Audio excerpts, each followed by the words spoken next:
kit on there now because I'm ready to advertise DJ Benny in the house. You're not wearing it. We did a pre-episode now last night, and you didn't get to hear it because it didn't go live yet. Justin, you can leave now. You were referred to as, are you like Simon Cowell, are you? Get him on the website. For all the bands, are you? He actually last night in the podcast we pre-recorded for the pre-podcast to this, he has you compared to the Simon Cowell of Cork. Brilliant. So like I wear my pants pretty high. Laura gives out to me, how high can you get your pants like Simon Cowell? Right up there.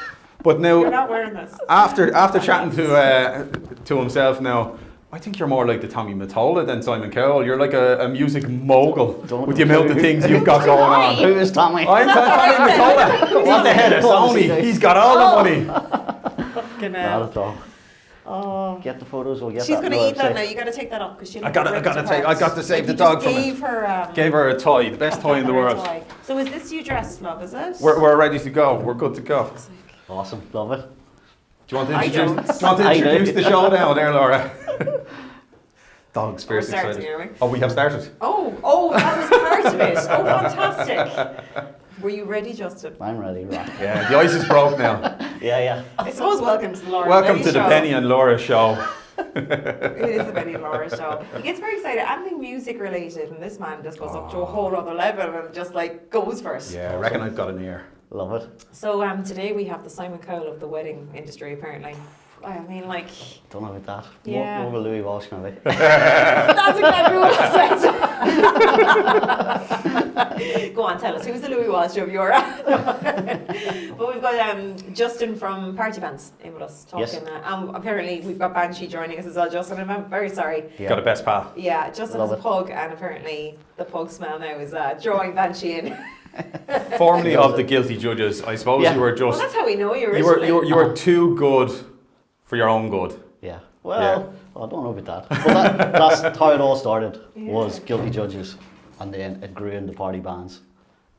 We got fairly busy fairly quickly. So. Yeah. Not too big for your boots, Justin. Just way too big I for don't your know about that. But, things went well. And then there was other, bands starting up around us. And I was sort of like, I could sort of get them gigs as well. So that's how Partybands started out. Yeah, grew into that. I didn't know that actually. And that's where it all started. Yeah. Brilliant. With yourself thinking, wait, this could be more. This could be. It got to the stage. It was like, I was booking one wedding and then figuring out there was 4 more inquiries that date coming through. It was like, I'm just the one band. I can only do one. It was sort of like, maybe try here or do that, or I can't help you. So now it's just like, how could I help? That's connecting up. And I think it's one thing. I was looking at the Partybands website, and then I was kind of like going, you probably don't realise it initially when you're kind of like you're looking at this website, but actually if the shit hits the fan, the likelihood is like if someone's booked through you've so many connections now because the list goes on. The website's pretty big, there's lots of people listed there, and it's like you're probably going to be able to solve a problem. Yeah,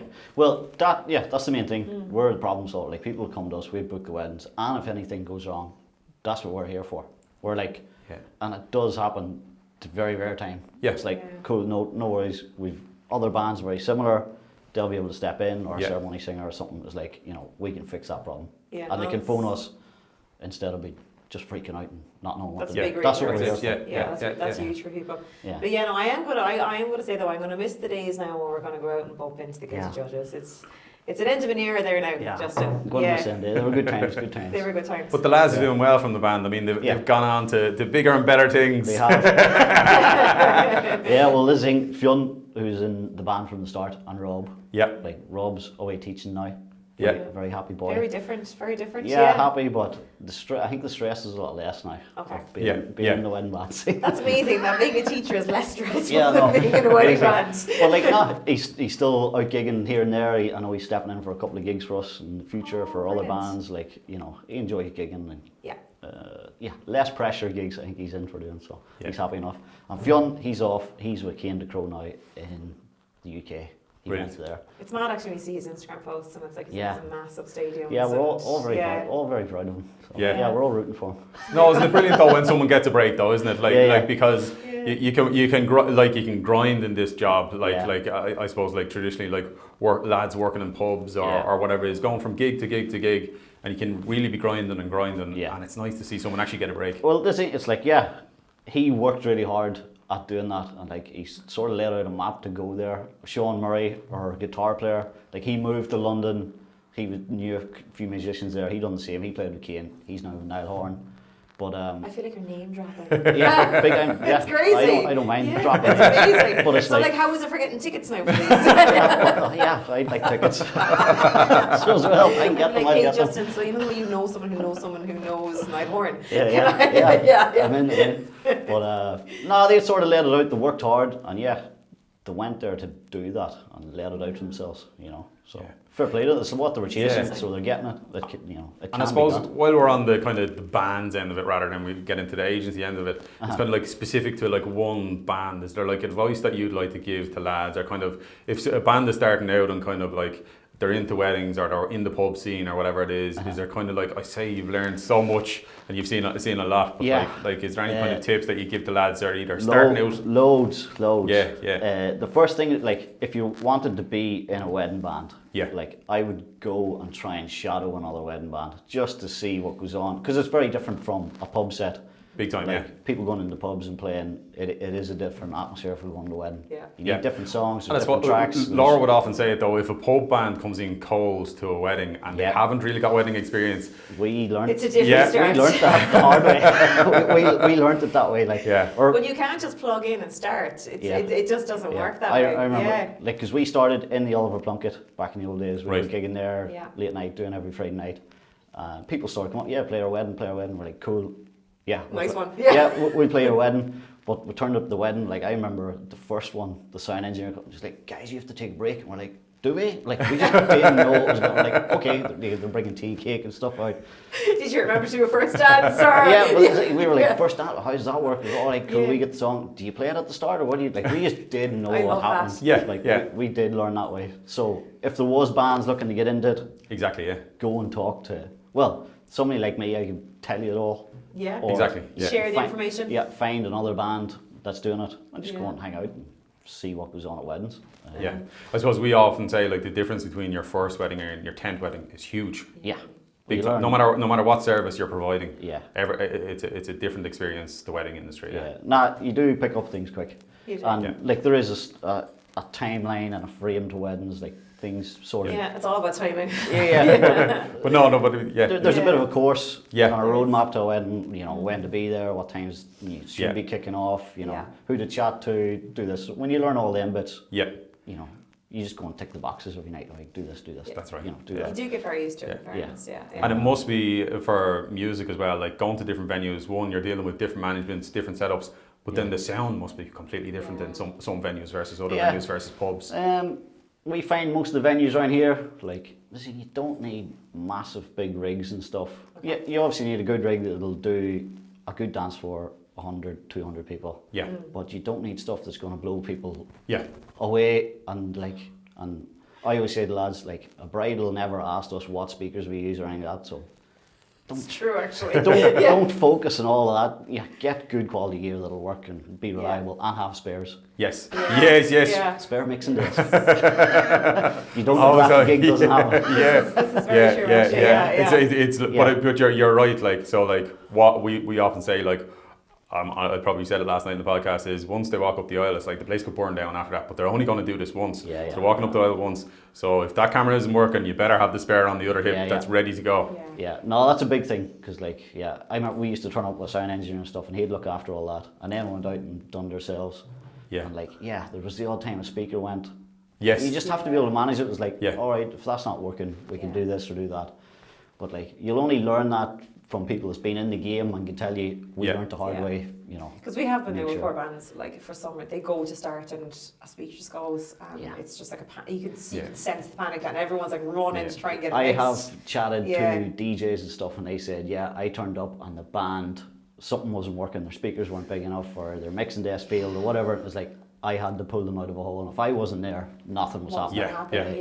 God bless them for being there early. It seems like DJs that show up early, in fairness, they're great. A few DJs that are in the game, and they know things like that. And then DJs. So Party Bands kind of covers off musicians, DJs, bands, and then hang on before we get on to all that. But then, like, as if he wasn't Tommy Mottola already, he then has. I still don't know who Tommy Mottola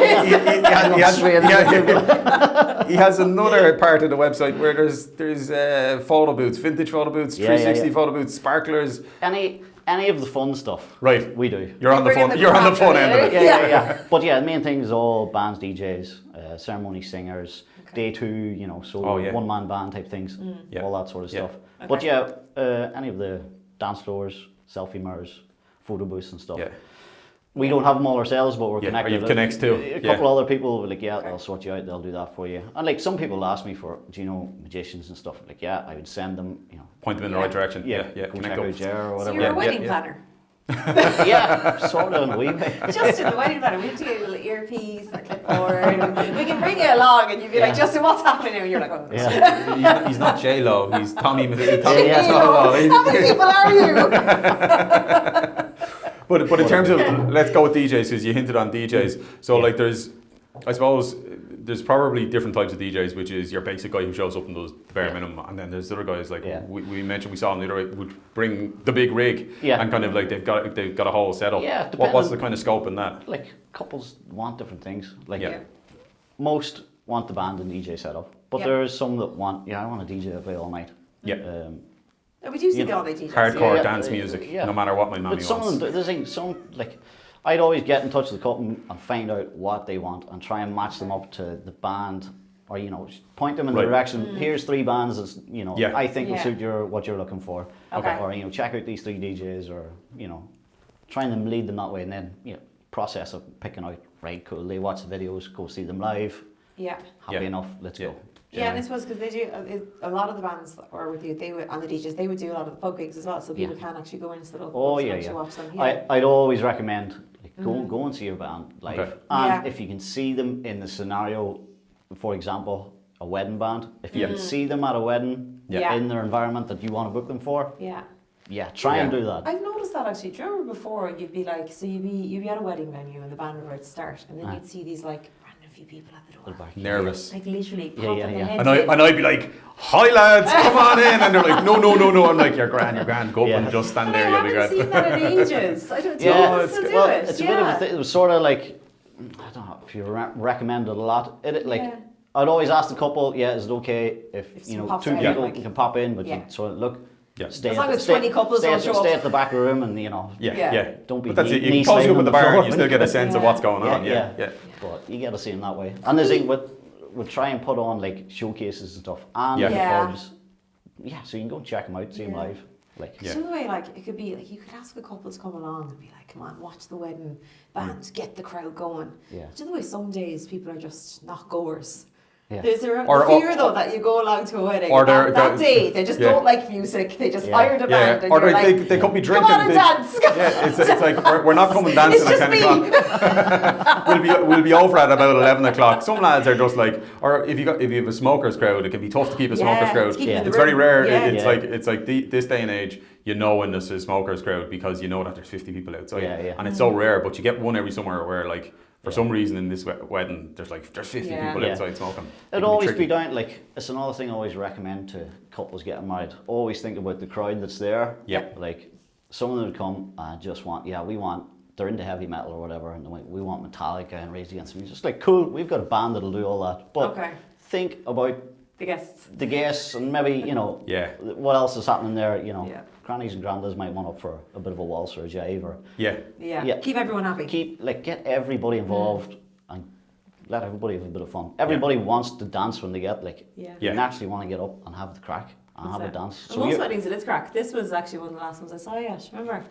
That's there's you in the background. Oh, there's me. if you get the but it's usually this sort of shit going on the dance floor. But that's what you want. It's like they're there and they want to have fun. You're just you're letting them do this. You're like, let's make it happen. Get everybody have the crack, I like that. Yeah, and I suppose it's like where some people might go, "Oh, I'm not into X, Y, or Z." But the reason why most people are on full dance floor when there's like a banger coming on from the 80s is it's all familiar to us. Yeah. Whatever age it is, whether it's 20 or 80, it's like we're all familiar with that song. Yeah, this is it. I just put it down to a numbers game. It's like every wedding band has a set of 30 songs that every other wedding band knows. Yes. There is them 30, 40 songs that are just always going to work. Yeah. So it's like, and we do hear a lot of the same songs towards the start because they know that these are floor fillers. Let's get this party started. Your job as a band is to fill the floor. Yeah. Like when they're getting in touch to book a band, it was like they're buying the service, and the service is a full dance floor. Yeah. That's what they want. Yeah. Yeah. So it's like whether they like it or not. Yeah. Well, it's like get out there to make the dance floor full, play to the crowds. You know. Yeah. Give them what they want. Yeah. And then while we're on the bands, it's like it's not just weddings. So are there certain bands that are like pure wedding bands? Are there some bands that are kind of like do the corporate, do the events, do the pubs? So there would be some bands, people get in touch and look, we have a big country crowd, we like the Irish stuff, we want... Yeah. And it's like, we have bands that lean into that a bit more. Yeah. They do the trad stuff, or have an Irish twist of a fiddle or something, or a box player, or, they still play all the hits and classics.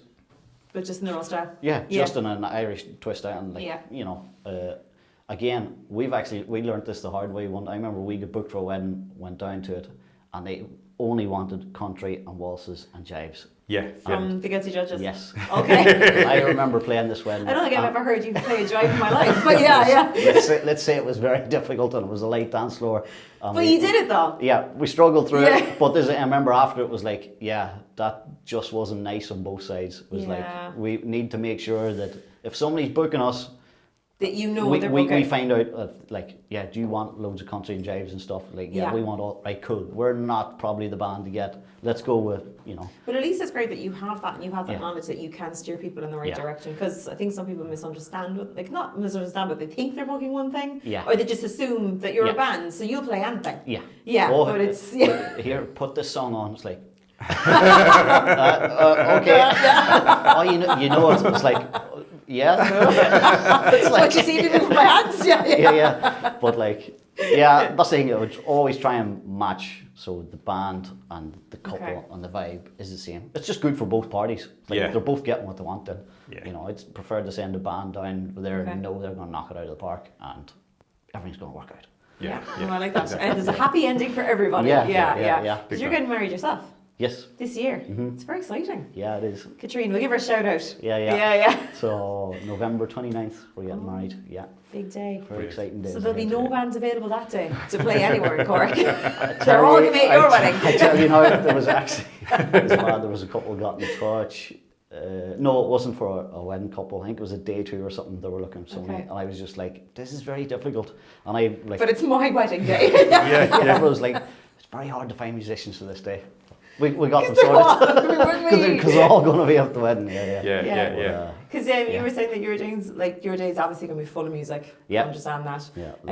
Because we did Adam, who's in the All Madrons, his wedding day. You were there, and half the musicians were there as well. And that was just one big gig for the day. It was probably the best drinks reception. I can say that it was probably the best drinks reception. I know. In terms of music and the variety of music, I mean, it's very rare whereby there's people just getting up and there's such a changeover continually every 15 minutes. Somebody else is getting up to sing, or there was a different mix up in the band. We were the only ones in the room that didn't know how to sing or play an instrument. It was amazing. It's nice when you're there, and there's a massive music crowd, and everybody can get up and change about. And it's important to the couple as well. It's like, I'd always say, find out what's important to the couple. Yeah. Some people, they're happy enough. Oh, I just want, party pop wedding band that does a bit of everything. Yeah. And DJ. They don't spend too long thinking about it, and then they're like, but for my ceremony, I want this and that, and I would love to have this, and you just have to find, that's really important to them. So did you put more thought into song choice for those kind of things? Yeah, it kind of goes from there. They're happy to let it to you. You do find with couples that they just don't all want the same thing. It's like other things matter a bit more to people. So I'm trying to match them up that way. Yeah. And music's obviously and your bride to be that's big important time. too. Will you bring the dog? All the dogs, dogs. I love it. Mark was coming, he got his suit and all that. Legends. Little pug, I love it. I love it. But how did you find the whole wedding thing, in terms of the different kind of processes and kind of looking in? I suppose you've got an insight into it, but you probably don't have an insight into the whole parts of the day. Doing it ourselves, you actually find out what is important to us. We sat down and thought, it was we just want all of our friends and family to be there and have mega crack. that's the most important thing. Obviously, loads of music during the day. Yeah. It's a bit You might easy. pick up an instrument yourself. But, I'm lucky in the way there's loads of musicians there. Exactly. We get crack with it and go. You're like, if you want your dinner now, you'll play we can go really big with it. Yeah. That's fairly cool. So we can have loads of fun that way. Yeah. But having the dog part of it really important. Okay. Yeah. Like, and I suppose what you're saying there is you thought about it and you go, we're not just going to go get boxed into doing X, Y, or Z. Yeah. We're just going to tee it so that we can do what we like, the music, have the dog, having friends, family, and it's kind of lean that way. Because people, you can get caught up in weddings so quickly. Big time. And particularly with the music, if you just start Googling bands, you could go on searching forever. You get a bit too much. This thing, when somebody's in booking with me, like this thing, I'll ask plenty of questions. What do you want? What sort of style? Were you at a wedding recently? Yeah. What did you like about the band? What do you not like? Yeah. Do you want the Irish thing or the country thing? And then try and narrow it down to, out of my mind, 3 or 4 bands. And just, these 3 or 4 are very popular. I think you might like them. Check them out, see what you think. Look at all the videos, and if they say, "Oh, I like these 2," cool. Here's all the gigs, or here's the opportunity to go see them live. Have a look and see what you think. I take my hat off you though. Organising a wedding when you're in the industry, it's kind of like, I think it's different. Like if we were getting married now, I don't think I'd get married now because I'm too far into it. I'd be like, let's just skip that part ourselves. I found it really easy actually. Did you? Yeah, okay, good. Katrina thinks about it a lot more, and she's. To be fair, she's loving it, and she's doing lots of crafty bits and stuff. Brilliant. Okay, good. Which is great. She's into her DIY. Yeah. Okay. So she's loving all that. But for me, it was like choosing suppliers and stuff. I was just like, I know 20 of them. I'm just going to try all. I suppose that's true. Once you get them, just let them do their thing. Yeah. Because you know the well enough to trust them. There's no point in me. Well, that's it. The last thing you want is someone trying to control what you do. You're aware of that. So it's like you're not going to do that to someone else. If that's their profession, they should be on it. Yeah. Just let the professionals do their job. And get I'm just on. going to chill out here in the corner. So it was fairly easy. It was just like, get them, they're good at it. Get them, they're good at it. Yeah, everything's all right. I love it. One day, Tom Tick. I don't really think plans. But from my side, I do see like to be brides and grooms get in touch and they're like, oh, we want you to play this song and then this song. And then micromanaging slightly. Play half of this song and speed it up for this bit. And these are the 40 songs we want. And you're just like, oh, this is like, we need to walk through a bit of this and like, this won't work, and not that it won't work, but it's like, try and lay the map out a bit better. It's like, let's keep it simple and, there's a difference between like giving, telling you what I like versus telling you how to do what I like. That's the difference. And then I suppose you know a lot, and you knew a lot of vendors, but then for the people who absolutely know nothing, you've got your toes in something else as well. Tommy Mottola. What's that? Google it. Say Justin. So Wedfest, you've dove deep into Wedfest, which is a wedding fair and I do showcase. apologise for not going in January. Yeah, no problem. We went skiing. Oh, here. I wish I could have went skiing. Genuinely, we were skiing that weekend. But I was looking on social media, it looked like a great success, in fairness. Yeah, Wedfest down really good. And this is in Páirc Uí Chaoimh. Yeah, it was Páirc Uí Chaoimh. It all started out after Partybands. So I had a couple of bands under my belt. And this thing, it was like a lot of couples wanting to go see them all. It was like, cool. So we used to put on little showcase days in the Oliver Plunkett and in Crane Lane. 5, 6 bands, DJ, ceremony singer, they'd all come along, sit down, hand them out Prosecco. People used to have great fun. It was 3 or 4 hours long, see a couple of bands. That's really good. I think I'd just go to that if I wasn't getting married. I remember watching people coming out and they were like, they had great crack today. Even get married. Stumbling out, like, oh, they're ready for the pub. But, and we grew in from that. We just grew it a lot bigger. And when you say a lot bigger, like from going from gigging in Crane Lane to like Wedfest is like it's not a small leap. Like it's a big Páirc Uí leap. Chaoimh is a great venue. Like they built that premium kind of level, and it's built for conferences and kind of showcases, and it's great for different vendors. And if a couple is kind of like, say, particularly it's a great one in the new year if they've just got engaged, say around Christmas time, and then the new year comes around and the show is on, Wedfest is on. And then to go around and just do a lap and kind of get a feel for everything that's in weddings. It started out with I used to showcase at the Munster Wedding Expo. That's right, the Munster Wedding Expo was there, probably before the break of COVID. I just try to slip in COVID into every conversation just to annoy so I used to go there and we went to that a couple of times as ourselves. I remember the very first one, we had a stormer at the first one because we were one of the only band agency type things there, so there was a queue long at our That was thing. a crazy busy. You're right, that weekend was we were nuts. really busy. But it was like, I was just telling people, hey, here's all our bands, they're playing at Wedfest in 2 weeks' time, come along. So I go there to get everybody to come to the Wedfest show. Yeah. And then, after COVID, this thing, it wasn't on anymore. That's right. It was slow to pick back up. I suppose it's tricky in Páirc Uí Chaoimh to get your slot, because if there's a match going on, you kind of have to wait to get the right slot. We're actually working with that. And that one is. I was going to say to you, I meant to say the off camera, but I think the plan generally is to try have it 2 times a year. Is it? Yeah. But September is a very tough time of year to get a slot ahead of the sport. That's it. We're working on a date, September, October date at the minute. Okay. Hopefully. I was actually in touch with them this morning, so they're working on it. Brilliant. But the time was, because I remember Sander ran the old one. Yes. So we went there and I was just like, why is this not on? Like, this was class. And she was too busy. It was like up the walls. She is a woman that seems to be constantly doing a million things as well, though. She came on once and did a podcast as well with us before. Sandra. She's got a lot going on. She's an absolute operator. She opened a flower shop and everything recently. Yeah. I mean, they do operator. everything. Yeah. But so I went to her, why is this not on? She was like, way too busy, it's hectic, blah, blah, blah. Okay. And I was like, can I take this on? Like, can I have it, please? Yeah, no, I was just like, I want to bring Wedfest and go a lot bigger. Okay. I think I can do a class show. But she was like, yeah, I want to jump in with me. I was like, cool, let's go. Okay. So she's still doing it with you? Yeah. Oh, brilliant. So okay, having her on board, unbelievable. This thing, because she had been there, she knew all the stats, the figures, the problems, the solutions. Okay. She just knew it all, which was really great. Good. So I think we made a good team doing that. Okay. We changed about with, like, we had live music, so we have one room dedicated. That's a really good idea. Yeah. So there's stage in there, and it's got all the dance floors, it's got the selfie mirrors and the 360 booths, and all the fun toys are in there. It's going into an arcade. Yeah.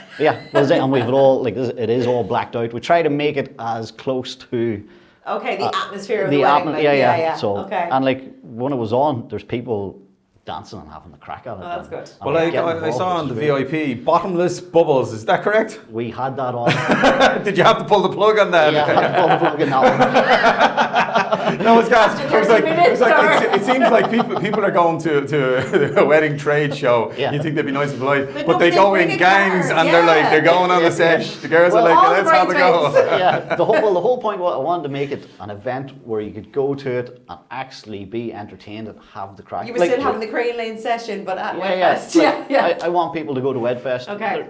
The tickets are 10-15 quid. It's like, I want them going in and having fun, having the crack, having an experience during the day, seeing loads of music, coming out going, that was a great day out. So that's really good. Yeah. We have another room dedicated with fashion show. It went down really well.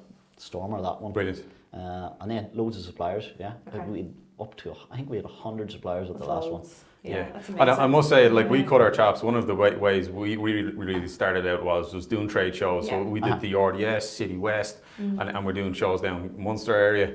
So like if suppliers are thinking about doing it, it's a brilliant exposure for them. Whether it's kind of like you're starting out and you want to get that kind of wheel turning, or if we're kind of restricted whereby, probably the same as a band, you can take one booking on one day. If you go to one wedding on one day, you can't go to multiple weddings. Yeah. But like if you're a supplier that can kind of resell your product or service multiple times because you don't actually have to show up on the day, it's a great way to hit a big market. Big time. Yeah. We had loads of new suppliers that were sort of new to the game, and at the last one, they all found it great. Like, I think we had 700 people through the door. Wow, that's a lot of people. Yeah. And we try on the website, like, we have a check my date feature. So very good. Couples go on there, put in their details, their name, their venue, if they've got a venue booked, and a date.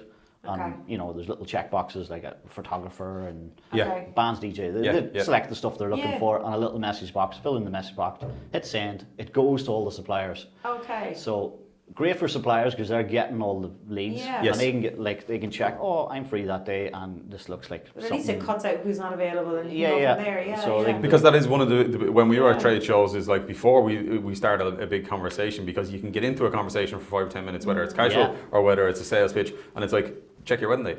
And we always give that advice to people. We twig that quite early. Check the wedding date. It'll save everybody time. But like that's one of the biggest tips we give to people as well. Like, and we were also finding like before the actual Wedfest event happened, like couples going on there because you buy the tickets off the website. But they'll go check my date feature, put in all the details.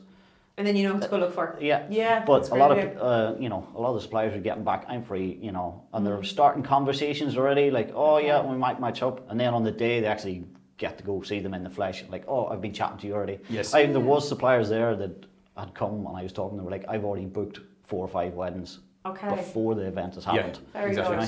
Yeah. Which is great. Like, and that's good. It's it's preemptive rather than meeting someone for the first time at the show. The couple coming up to you for the first time. You're ahead of that where they've got the information and now it's kind of like they can if they've kind of had a kind of briefing over your documentation, they can clarify a few things, ask a few questions, and get confidence in kind of talking to you as a person. They get to spend a bit of time with the supplier beforehand and see if it's like, these look like they're going to suit my day. Yeah, exactly. Personalities match. We'll go and chat to them a bit more there. That's really good. And for the suppliers as well, I think it's always nice as well for other suppliers to actually see each other. Because I know that sounds strange, like especially like we see bands and videographers and venues all the time. Celebrants all the time. But we never get to see the other photographers. Like I only chat to them on DMs and phone calls. That's the only interaction I have with them. A couple of Joes, like I'd be saying, it was the first time I've seen you out in the wild. It's like coming in, but it's great. All the suppliers get to chat with each other, do a bit of talk, catch up. It's great for new people entering the game as well because they get to sort of go around and say hi. Say hello, introduce themselves. Get involved a bit more. That's right. Because it's a full circle of a community, the wedding industry. It's like you said, like if someone asked me about a magician, it's like you can hook them up with someone you know, and it is a full circle. It's a positive kind of vibe within the industry, and it's kind of like the good vibes and the good information that we share amongst each other. It works positively as a full circle. Well, it's nice to have this thing when you've got people that are involved in the industry, the experts that do a good job. It's like that's what you want. It makes everything easier when everybody knows what's going on and things are simpler. Big time. Well done. You're not one for like sitting back. Resting on his laurels. Well, hang on, that's not all. He has another thing up his sleeve. I feel like, are you listening to watch? The Lab Cork. Yep. God, I had a quick look on the website there. That looks like some room. He's like, we could do with some sound padding in here. When we started off doing the podcast, Laura was blowing the mics. So at one stage we were hanging the mics off the ceilings. The stickers are still up there. Actually, I made all them sound panels. Sound panels. Did you? By hand. Do you have any spare? I do actually. There was a gas one where we were talking. We were positioning mics and testing them out and whatever. And we were like this is not soundproof. This is not a studio. It's kind of like it's a makeshift kind of area that we have in the home and to do the podcast. But Laura was like, we could do some soundproof, and then she coming in with the pillows. Where are we going to put the pillows? Start nailing the pillows to the wall. I'll tell you the history with the lab. It's actually owned by me and Adam, the drummer from the Old Moderns.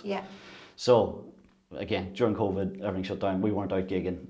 We had a rehearsal space in another building in the city, and we ended up, everybody get kicked out of there. There was everybody had to leave. Change over, COVID, everything was changing over. Everything was shut down and open and closed. All of our gear out, and we actually rented a lock-up unit, like a little storage thing with all the gear shoved in there. We just drove around. It sounds very sad. It's like we just locked all the gear away, because that's how sad those times were. Couldn't practice, couldn't do any of that. But we're like, it'd be cool if we could just get a room somewhere where we could throw all the gear. And if we could rent it out to other people and get other people to use it or something, that'd be great. Ended up finding like an old car wash building. And we're like, let's go for it. We just got stuck in on YouTube how to build a recording studio. Brilliant. So we're doing nothing else. Place to find it. God bless YouTube. Yeah. But isn't it great? Like the soundproofing and all the kind of extra bits. Like you've it's wooden floors, but then I see that you have the carpets. The kind of one probably the bit of soundproofing, but also people can put their gear on it or use gear. So we've actually a room in there that we built. It was nothing. We built walls and a roof and a room within a room. Yes. With the 2 doors and stuff. We were. I don't know what we were doing, but we managed it. Yeah. It's like something like Warner Brothers walking into a shed and then walking into another building. It is. It's like you walk in the shed and then there's a nice recording studio. That's a bit weird. But and now we've it filled with all the drums and amps and stuff are in there. We hired out the musicians, like an Airbnb style Go on the website, book it. We give you a code. You let yourself in. Brilliant. You practice away. That's so handy for all bands. the gears there. Yeah. So it doesn't matter what type of band you are. I mean, if you're starting out and your lads again, like you just need space. Yep. This is where it is, where you can like, get a few hours. You're too loud. Get out of the garage. Yeah. We have, there's a lot of bands that are original bands that are starting out. Yes. Want to go make noise. We have people in there that just need somewhere to play drums. Okay. So the kit's there. They only book it for, they book it for 2 hours to go in. That's great. Far away for 2 hours. Yeah. We do recordings and stuff down there as well. Like you might see in some of the Partybands website. That's a lot of the demos are recorded in there. Oh, is that in there? That makes sense. Yeah. So that's the rehearsal room in there. Something new. There you go. So I'd send some of the guys in there to do recordings and stuff, make videos. We actually have a small photography studio in there. We went and bought all the lights, Is there anything all you the don't stuff. do? I don't know. But we're trying to make it a creative space where, that's saying, a band could go, they can rehearse, they can record. Right. We have another room in there which is a podcast studio. We have all the roadcaster desk and all the mics and stuff there, and it's linked to the rehearsal room. So if they want to record a proper, you're going to do a podcast now as well, Justin, are you? Oh yeah, listen, I own a podcast studio. This is my first podcast ever. I love it. I really hope I see a podcast going out soon. You're like, yes, we give them motivation to do it. Yeah. We only have this room in the back of our house. You've got a whole lab. Brilliant. It is there, and there's people coming. Like they book it every week for their podcast and stuff, or maybe they come and do a series. Yeah. But again, if you're starting out, so like when we started out doing the podcast, it's kind of like you buy this mic to just give it a test out, and then you realise actually we need a better mic or we need an alternative mic. But if someone's starting out and they don't want to buy a load of gear, and they're not too sure actually whether they love podcasting, it's a great way where they can go book a few hours, give it a go, and all they get need started. Is their laptop. Come down with the laptop, all the gear's there, plug it in, hit record. Brilliant. Perfect. All the stuff's there, and it's 20 quid an hour. It's very cheap. That's well doable. Yeah. It's like people come, like the thing, people do come down. It's just like, oh, you're good, have a bit of fun with it, see what happens. That's really you good. get the experiment. But it's good though, because it makes it affordable for everybody to go in and actually give it a go. Like, And the thing, all the photography gears as well. The cameras aren't there, but all the lights in the backdrops are there, so they can. Bands would come in, do the rehearsal. Yeah. Get some promo photos. Do some promo photos when they're knocking about, and go in and record stuff. Like it's all there. That's really good. But it's a great way to start, isn't it? Like on a band to get started, if they kind of they're trying to build their website. Yeah. And they can get the photos, they can bring in video gear and kind of and do the recordings. Yeah. Yeah. That's it. It's like a lot of musicians get in touch with me and they're like, I want gigs. And you're like, cool. Have you any promo material? Exactly. And they're like, oh no, but I'm really good. And I'm like, yeah, cool. I know you're really good, but like, you need to show people you're really good. Like, I don't get to decide who gets to go to gigs. You're not Simon Cowell. Yeah. I'm Tommy. You're Tommy Mottola, but I can get you a good record deal. Yeah. Your publishing deal is going to strangle you. But like, the couple are the ones that decide what they want. And they're doing that off looking at photos and videos and all the stuff that I put in front of them. Yeah. So if I have nothing to put in front of them, like... You're not going to get you're not going to get too far. So any band that comes to me and they want to start, and like, just get video. If you have more video than everybody else, and it's actually like, bands out there I don't think they're doing enough. Like, it's, if you wanted to go in at top level, a couple of weeks of making videos, you'd be... That's right. You'd be flying. You'd be flying, And you can see it with even when we were organising our own wedding, kind of searching wedding bands. Bands stood out. That had taken the modern approach and put themselves out there, and the difference between going with the ages, having videos, having good sound recordings, and putting it on a website, it's like people trust that, because you put in the effort and you put yourself out there. Small things matter. And like, if you're communicating that you're professional and on the ball and serious, like, people will trust you more. Our marketing is about 50% of it. The rest of it just falls in. Like, if you're, as I always say, if you had one group that was, let's say, like a 6 out of 10 performance-wise, but their marketing was off the charts, they're going to get a lot of gigs. Like, compared to another band that's really, really good but not communicating that and not telling anybody they're good. It's like, you know, these guys that are doing all the... and you know, it's really going to win the gigs. It's a really good point, because, like, you know, people would discuss, like, a lot of, they've say books as photographers, they'd be like, can you recommend any good bands? I'm like, I can. And then I go looking myself and I'm like, Jesus, that doesn't represent the lads at all. And I find myself putting in a little message afterwards going, like, this is them and this is their link. And I'm like, but live, they're actually really, really good. And this video doesn't represent them. But I think it was taken a few years ago, but maybe watch their Instagram and you're kind of going, like, I want to recommend them, but I'm like, but this video doesn't represent you. It's not what you are at all, kind of thing. Like, spend time on doing good promo. It matters so much. I'll tell you a recent one. Okay. Mr. Derek Burke. Yes, you guys went in and done the video for. Yeah. Absolutely unbelievable performer. Yeah, he's unreal. Well, that's it. We mentioned last night. It was Clancy's on a Friday night, which is a jungle. But then it's like he lit a fire under them, and the place exploded. Like, but he gets to show that on camera, and like at the end, that's what people want. Because he wanted the natural raw of here's me and here's a crowd having a drink, having a laugh, dancing along, singing along. When a couple's booking, they want to see what's happening in the crowd. They want a full dance floor. So if you can get a video that shows you performing and the crowd going people mad, responding, it's like they want to see the mad crowd. And it's easier said than done to get that footage now, Justin, because when Clancy's hopping on a Friday night and Derek's giving it that, and we're like, okay, just gonna But I remember when we started out with the judges, like we done one or two half decent promos. We put a bit of effort and work into it, but then a lot of it was just on the phone, you know, from the stages, like, you know. This is what's happening. I remember one of the ones that got us loads of booking was the sound engineer, so he's doing all the sound, he was doing the lights, and he was just holding his phone like this, and the quality wasn't really that good. But the place is going bananas. Brilliant. And I just mixed in a couple of songs. It was like, you know, 20 seconds this, 20 seconds that. I put it up, and people were like, yeah, that's what I want. You're like, the quality's not amazing there. But you can, with but there's some moments that are just like you have to, like, because even when we're at weddings, we're about to leave, and if something's really cool, I'll record on my phone, pop it up on our own social media kind of thing. You get lots of DMs afterwards going, who's this band? How do I get in touch with them? And you're kind of going like, but you're right though, it works, because you're like, they're seeing that sounds good and they're having the crack. This is going on. I want this at my wedding. That's what they're paying for. They want that. Exactly. So try and show them that. No, you're dead right. That's the main thing. And it's the same for couples when they get in touch. I try to lead them in to get them that. It's like, this is what you want. Cool, let's find out what you don't want anyway. And try, you know, pick out your 3 or 4 things that you do want and work hard on getting them for you. Okay. So you've got like every facility in the world to get your promo together, get the marketing out there. Don't know about all of it, but most of it. Give it a good job. Yeah, like I do find, especially with all the solo guys and stuff, because I do lots of bookings for the solo musicians in the pubs. Like, I do a lot of booking there. But then day 2 is a big thing. So, and the normal would be like, I want a singer-stringer that has a bit of crack, a bit of banter with the crowd and would stuff. Would they do full bands as well, or would they just do one bands? Some would have a full band. Okay. There's another thing, a little more difficult if your day 2 is on a Saturday.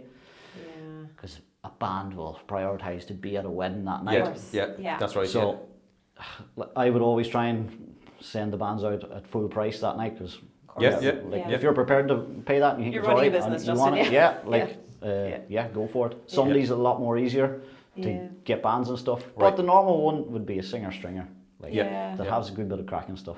But of course, I can't go wrong. I mean, we've seen many wedding reception which there's just someone playing along with songs, but the place explodes. Like it really does. It's, and you don't need a full band to have a good second and let loose on the second. Somebody that works in that environment, somebody that's good in a pub environment that knocks it out of the park and knows the crack and the banter. This thing, and to be able to capture a video there, it's like, just set up the camera on a little stand, hit record, and have the banter and crack with the crowd. That's it. You know, there you go. I can show that to wedding couples day 2, and they want that. They're like, yes, that's what I want. That's what I want. My wedding. That's what I want my day 2. No, that makes sense. But you do a lot of you look after a lot of pub gigs as well, like outside of, like, not for showcases or something like that, like actual gigs within pubs. Some of the main, like Clancy's and JJ's in the city, Dwyer's we do a bit of booking with. The Emporium Company, like the JJ Coppingers, Mabel Lane, them sort of one. So I book the bands in there and stuff as well, which is another great opportunity to go see them play live. That's it. Actually, so on the 30th of March, right, I'm going out for my 40th and I'm going to Clancy's. So if you could get... Yeah, you're under pressure now to deliver. A really great band in. It's already booked in. But I don't Who is it? I don't know. I can find out for you. Can you get the guilty judges back together? That's right. I'll make Fly him in. Do you forget all the weddings that were like, what you mean? I want them though. But, yeah, for stuff like that, like most pubs would book in most of the year at the start of the year, in around January, February time. They'd be like, I want to fill they're very organised, in fairness. Yeah, you have to be. I suppose. It's like, it's fairly tough. The want for music and wedding bands, good quality ones, is fairly high. That's right, yeah. And it's like, out of the year, how many weekend nights is there? 100 maybe? If you're going 100, yeah. 104. Right, 104 there you go.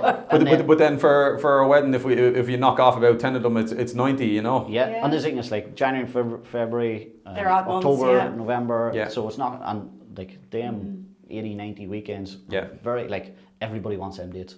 Yeah. And like there will be 5 or 6 per date want. Yeah. That's right. Want that. So it's like, always get in early to try and get your band. Yeah.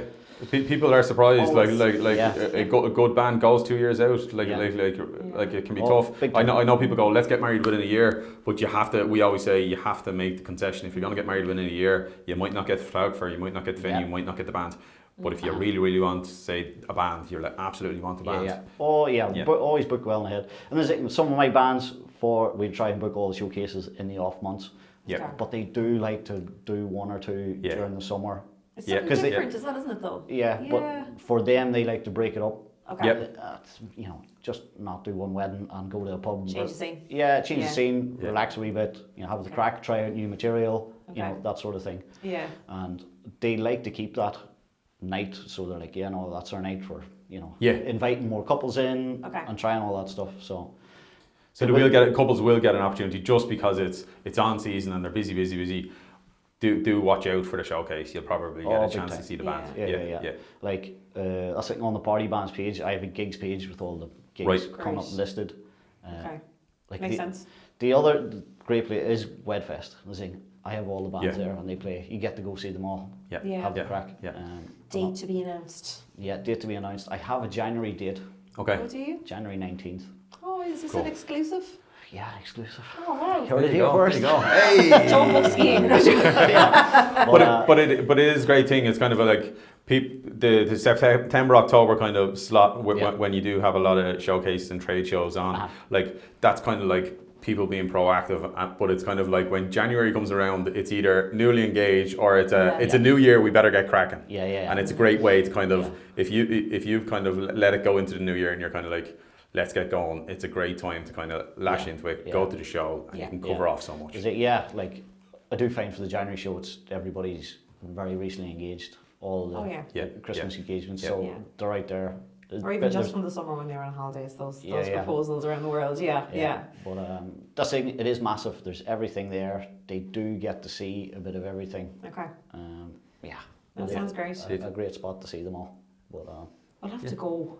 We'll have to go. We'll have to go. Go on. You just want to go to chat to all the other suppliers. I just want to go for the socialisation. There's many a time where I've been at the thing going, where is she gone? Like there's so many people here and I'm here by myself. I was just selling someone else's product or something. This is a great videographer. You should book him. I always loved doing them. Like back when it was just Sanders and we weren't doing the Wedfest, like I loved going there and meeting everybody. And you do this thing, you actually get to chat to the couples, figure out what they want, make a relationship. Yeah. Have a bit of fun. They run up and take a selfie. I met you today. You're like, yay! You're doing my wedding. We'd also find as well there'd be a lot of people that would have us booked already or something. Okay. That's right. And haven't met us yet. They've just it's all been online or chatting over the phone. So you actually get to meet just them. want to say hello and put a face to it. Rather than when you're in Mahon Point, this happens a lot. But we go to the cinema, say you go to the cinema or something. And you're like, you're not even, you're just thinking about going in and sitting down eating the popcorn. And the next thing you just see this couple off in the corner and they're like looking over and you're like, do I have something? And then they come and go, I'm so sorry to disturb you, but you're doing our wedding. And I'm like, oh hi, how's it going? But it's probably better to meet at Wedfest than in Mahon Point on the way to the cinema. Here, that's a good place as well. There would be times, I know, where the judges, we really would make a relationship with a couple. They would get in touch and like, we really, really want you. They really suit us. And we would have the crack. We went to America and done a wedding one time. Did you? Yeah, in New York, which was class. The couple were like from America. They met in Cork. Right. They used to come and watch the band. Brilliant. I was going to say, how did they hear about you? Yeah, so they went to that's a watch great it story. live. And they went back to the States again. They were just like, yeah, we have to have you at the wedding. And like, That's brilliant. Amazing. Yeah, and they flew us all over. We had the crack. Great fun. Yeah. Really relaxed affair. It wasn't a massive big thing. But the music was important to them. It was like, you're really important to our story. That's a what a compliment compliment. now there. Yeah. That's bring you all back to They saw the talent early. yeah. They were like, some of these lads are going to be famous fans. There's tickets to be had here. Brilliant. But, That's great. Even after that, there was like, we'd still chat to them and stuff. Like, really? I was in there in the States, but they'd send the odd messages like, how's things go on, or anytime. You do get that years after DMs and back and forth. Which is great. Yeah, that's really nice. But yeah, we played weddings in Portugal and Spain and France and Italy and amazing. All over the place. Great, loved it. Yeah. What an Good experience. fun. Tough at the same time doing some of that stuff as well though. Well, this is it. Like we've done a couple of destination weddings, but it wouldn't be something. Not that I didn't like doing it. It's just it's a lot of pressure and you're kind of given a whole week to that one wedding as well, and it's the fear of not knowing where you're going and what this venue is and will the gear be all right. And we actually done a few in Portugal, Albufeira. Okay. I used to live in Spain. Oh, right. My mum and dad live in Spain. Right. So, you're like an old soul that's done yeah. all this. I spent. That's where I learnt my craft. Was actually I lived in Spain for 6 years. Okay. I was in a band there. Worked a couple of bars, and we played 5, 6. So you fluent Spanish now? Oh, definitely not. It was an English-speaking resort. It was like, when you met a Spaniard, it was like, but that's where I learned all that craft and stuff. Okay. I have equipment out there, bits of speakers and stuff. And there's people, we're getting married in Portugal. Would you come? It's like, we can. My gear is actually over. Yeah, I can fly into Spain and drive for 7 hours up to you. That sounds like fun. Yeah. But to us, it's like, we're going to Portugal for a wedding. This is going to be, Sunshine. Lads' holiday. Great fun. But again, there's another couple that they actually seen us play in Spain one time. We were over there on holidays, part of the story. Went there, had the crack. You're part of the wedding now. You have to sit at the table and have fun and join all the family and all. It's like, brilliant, So, I love it. You're like, I'm totally good with it. Yeah. Stuff like that's really cool when you get. You do meet amazing people and connections from all over the world. It is a great industry in that sense of the actual. It's a people industry, isn't it? When you like people and get on with people, it's kind of it definitely is an industry that kind of facilitates that. Yeah. And it's like, as I always say, people will work with people that they trust. It's like. It's all about matching up, and you kind of do. You meet a like character that you kind of go, I trust that guy. Like people don't work with companies; they work with people. So that's right. Yeah, and they need a face. Yeah, so if you can show your personality and stuff through your business, like you're actually working with me, and blah blah blah. Well, there you go. Here's Justin now. Yeah, this is him in the flesh. He's going to do podcasts from now on and chat away to Instagram. I'd say so. I've always threatened myself when I start doing it. Yeah, and you never know now. There you go. This could be it. Yeah. I'm actually in the middle of building another website, liveentertainment.ie. Okay. So the plan is. I feel like we're getting all the exclusives today, Justin. You are indeed. So at the minute with Partybands, like I only work with bands in the Cork area. Okay. I have a few connections up the country, but a lot of the stuff is focused in the Munster region. It's fairly busy at the minute. Like I probably get, like last year I got 1,400 inquiries, I think. Wow, that's a lot of inquiries. That is a lot. When you're taking 1,400 inquiries and trying to send them out to 10 bands and wait for 10 replies and 10 and messages, then back again, it turns into a right mess. Yeah. So this is why I always try and get a customer. It's like, right, what do you want, and try and find out exactly what would suit them and narrow it down to 2 or 3. It's like, cool, I'm just going to talk to 3 bands here. You're dead right, yeah. Which there's no point in sending it on. They're all too different, instead of sending everything on. So, but the thing, it's just very busy and it gets a bit messy and all over the place. So I'm trying to build a website, again, like an Airbnb style live entertainment site where couples or bookers or event organisers can talk directly to the bands. Okay. So the band will be able to go on, sign up, create their profile, upload their videos and all their pictures and everything there for free. Yeah. So they've got their profile, and then couples can come, or event bookers. Again, fill in the form. It'll match them to all the bands. The bands then talk directly to the couple. So they're doing all the talking, and once the booker is happy or the couple are like, I want this band, this cool. The band just be like, cool, here's the booking link. Everything's safe and secure. We take a small commission, obviously, but it's safe for the couple and safe for the band. There'll be contracts involved. I suppose what you're doing there is all the knowledge that you have that you're kind of doing in person now. If you can put that into kind of the website kind of thing of it, it's basically like the person can talk to that. Is it AI? Like, would we call that AI we wouldn't now? I'm totally anti-AI now. AI needs to up its game now if it wants to impress me. It needs to be better. It needs to be better. I want to see more intelligence in the artificialness. But that's it. What you're doing is you're putting your knowledge and you're trying to make that widely available. Your knowledge, so you can help people connect up. Yes, that's the whole plan. The site's actually there at the minute, but it's not. I'm still working on the chat feature and the payment gateway. But the thing, I want to have education on the site, so like couples come on, they can look at blogs, videos, how-tos, tips and tricks. This podcast. Yeah, this podcast. But that's it. It's all about sharing information, and it's that's why we're here talking to people. We're talking to Celebrant earlier on. It's all about sharing the information so that people can make the right choice. And it helps them break down those barriers. And that memeans they're going to come to the website. They're going to use the service, which is great. Get all the information in one place. That's a really good idea. Be able to make good choices on that, and also, I want to make it for the bands and artists and entertainers. When they have a profile, that they can have access to groups to talk to other entertainers, musicians, and community there. Plus, have a section of all tips and tricks. This is how you can chat to customers, do this. Here is help and tips and tricks how to do this, and maybe even tips and tricks and like. If you're going to a gig, make sure you have spare gear. But that's it. It's like the 10, 20 years experience. It's like, give it to the guys. Don't be hiding it. And then as well, it's like, just because a guy's a musician doesn't mean he's good at marketing. Doesn't mean he's good at videos and promo. And that's okay. And more than likely, he's not good at all that. If he's a really good musician, he's probably not going to be great with communications. It's another reason why I think I exist. Is like musicians, especially really good ones, are really good at music. Full stop. Looking after calendars and remembering stuff and all that other stuff. They might not be as good. That's why I'm here. I do all these bits. I have a bit of knowledge this side and that side.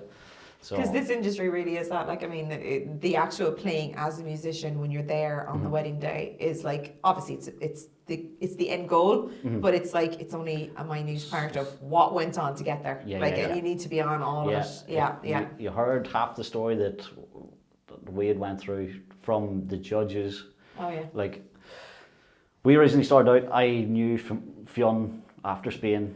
Fionn was in a band. He went to America and toured with a band called the Voodoos. All the lads were from Cork and stuff. They were doing another tour and they had no guitar player, and they asked me. I was like, I'm there. So I went to the States and done a couple of tours with them. That's really good. They came back to Cork. This is how I arrived in Cork. I was like, well, I'm going there too then. I just haven't left. So you just never left? I just haven't left. Is that because you love Cork or you met Katrina? Both. But I love Cork. It was very kind to me. And this thing, when we landed in Cork, me and Fionn were living together. We're sort of a bit of a loose end. We weren't no tours organised or no. What's next? We weren't rock stars yet. We're like, all right, how doing? Aspiring. Went to the Ulver Plunket, seen Mr. Rob O'Shea singing there, and we're like, oh yeah, he needs a band. Did you just walk up to Rob and be like, can we play instruments? Yeah, we're like, Rob, you need a band, and we're a band. And I was like, I didn't own a bass. And did you know Rob at that point? No, that's great. It was the first time we met. That's brilliant. Me and Fionn literally hit each other, and we're like, he needs a band, and that was it. And that's how it all started. And then you became like the trio. Yep. I didn't own a bass guitar. I had to borrow one. I had no amp.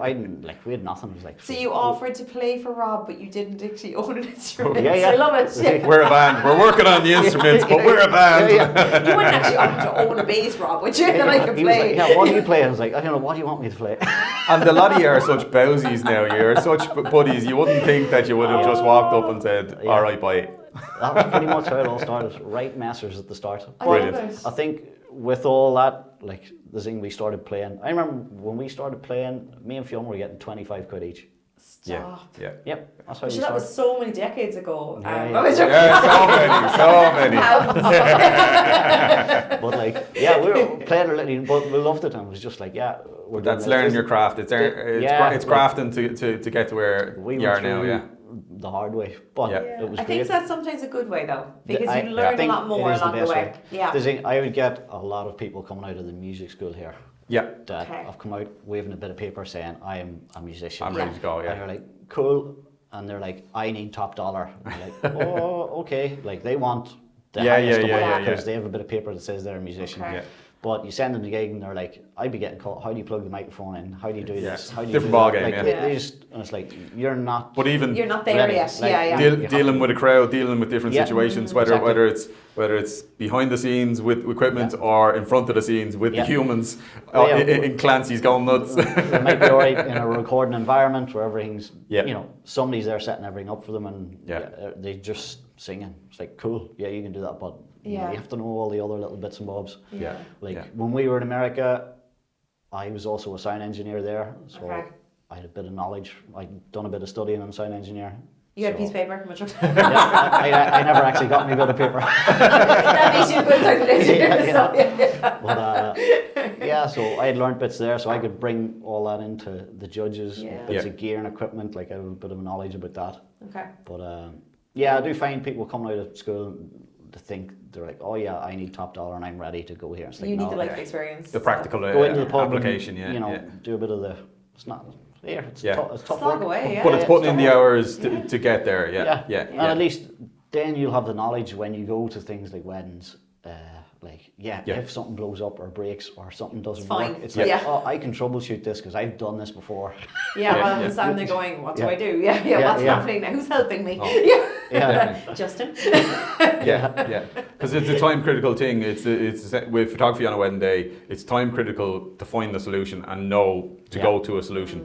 And it's the same with music. Where no matter what your environment is, when they're looking for you to start now, it's time critical to go, this is the fix to make this work or the workaround to get going. I'd often think back to some times where you'd be there at a wedding and I would be chatting to the couple like, oh we're starting in 5 minutes and everything's great. Everything's on track and it's brilliant and there's absolute mayhem. Yeah, because they're trying to find the fault somewhere and then they found the fault. Something doesn't work. They don't need to know that. They don't need to know that. But in that 5 minutes, everything's good to go. That's it. You find a solution. But I think it's tough when people are like, can the band not just start now? But it's like there's so much tech in that setup, so many leads, so many everything, and it's like it's every time you plug it in, it doesn't automatically just behave the way it should behave. Let's say with spare gear, having to know your equipment and how it all works. Very, very important.